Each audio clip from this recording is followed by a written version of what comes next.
নমস্কার বন্ধুরা, আজ আমি বানাবো পটল দিয়ে মাছের ঝোল। তার জন্য আলু পটল কেটে নিয়েছি, পেঁয়াজ টমেটো আদা রসুন পেঁয়াজ মশলা দেব। মাছ ধুয়ে নুন হলুদ মাখিয়ে নিয়েছি। এবার আমি মশলাটা বেটে নেব। আমি মশলাটা বাটবো। কড়াই দিয়ে দিয়েছি তেল, মাছ ভাজবো।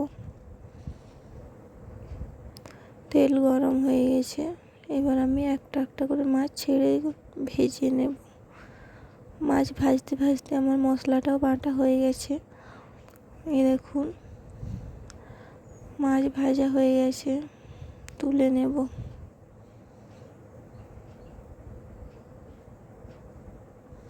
এবার আমি মাছের তেলেই পটলগুলো ভেজে নেব।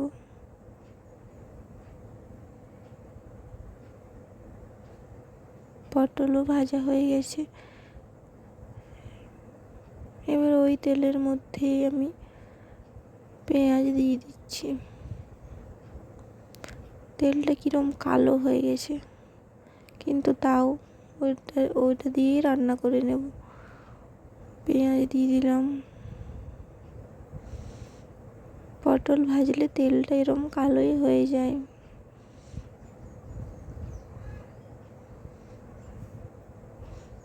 পেঁয়াজ ভাজা হয়ে গেছে, এবার আমি মশলাটা দিয়ে দেবো। মশলার সাথে আবার জিরে গুঁড়ো লঙ্কা গুঁড়ো ধনে গুঁড়ো দিয়ে দিয়েছি।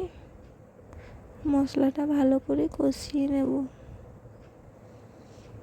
মশলাটা কষানো হয়ে গেছে, এবার দিয়ে দেবো টমেটো লবণ।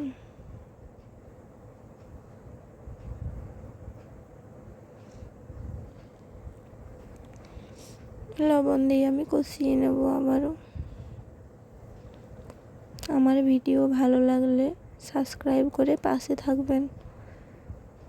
এবার দিয়ে দিলাম আলু।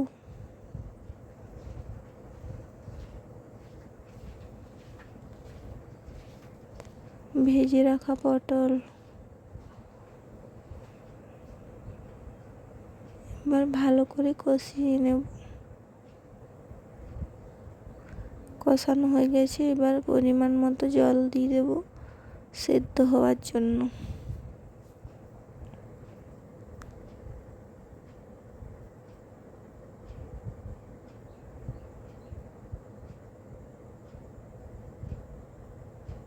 এবার জল দিয়ে দিচ্ছি।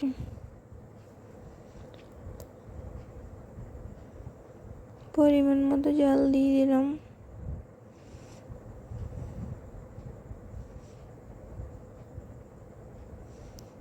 এবার আলু সেদ্ধ হয়ে গেছে, এবার মাছগুলো দিয়ে দেব।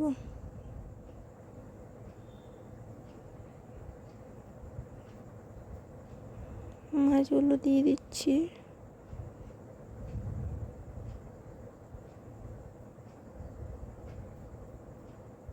এবার একটুখানি ফুটিয়ে নামিয়ে নেব।